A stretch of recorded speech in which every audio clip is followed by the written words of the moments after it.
Hello tout le monde, j'espère que vous allez bien. Alors aujourd'hui nous allons faire la recette du poulet mayo, une recette congolaise très intéressante, très délicieuse. Donc suivez jusqu'à la fin et n'hésitez surtout pas à la reproduire. Pour ce faire, je vais utiliser un poulet entier que j'ai déjà bien nettoyé. Je vais découper en petits morceaux. Vous pouvez aussi utiliser soit des cuisses de poulet ou des ailes de poulet ou n'importe quelle partie qui vous fait envie. Donc comme je le disais, je vais découper en petits morceaux et ensuite je vais rincer. Après cela, je vais assaisonner mon poulet avec du sel, du bouillon d'assaisonnement, de la pâte d'épices, n'importe quelle épice, du paprika, du poivre blanc et des feuilles de laurier. Je mélange le tout et vous pouvez laisser mariner environ 2 heures avant la cuisson. Mais comme j'étais un peu pressée, je suis allée directement. Donc, je mets ma casserole au feu. Je vais couvrir sans ajouter de l'eau. Et je vais faire cuire environ 15 minutes. Là, le poulet a libéré son jus. Je vais mélanger un peu. Je vais goûter pour ajuster l'assaisonnement. Encore, il me faut un peu de sel que je viens d'ajouter. Donc, je vais couvrir et laisser le poulet cuire. J'ai utilisé du poulet de chair, donc c'est juste un petit temps de cuisson. Là, je vais faire dorer les poulets au four quelques minutes. Si vous n'avez pas de four, vous pouvez le faire à la braise, c'est-à-dire au charbon.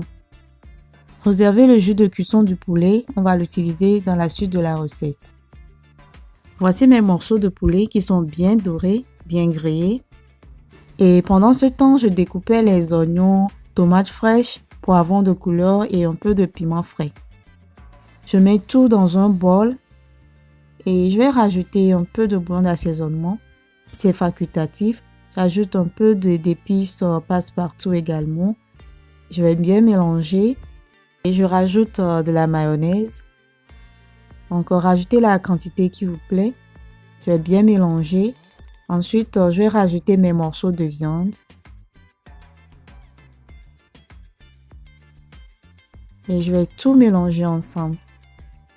Après avoir mélangé, s'il y a besoin, rajoutez un peu de mayonnaise ou alors attendez, à la fin de la cuisson, on va l'ajouter.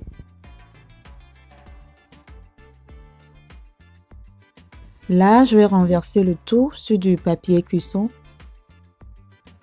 et je vais rajouter l'eau de cuisson de la viande. Ensuite, je vais bien emballer.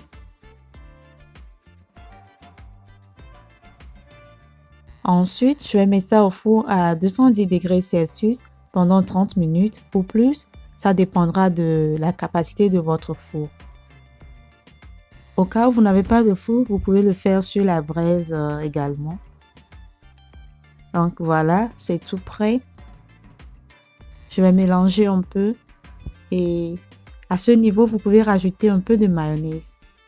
Sinon, pour moi, c'est bon, c'est très bon. Et ça sent super bon. Vous pouvez l'accompagner avec des plantains ou des ignames frites ou des patates frites ou tout ce que vous voulez. Voilà, nous sommes arrivés à la fin. Merci d'avoir suivi. Likez, commentez, partagez avec vos amis et abonnez-vous à la chaîne si ce n'est pas encore fait. On se dit à la prochaine. Bye bye.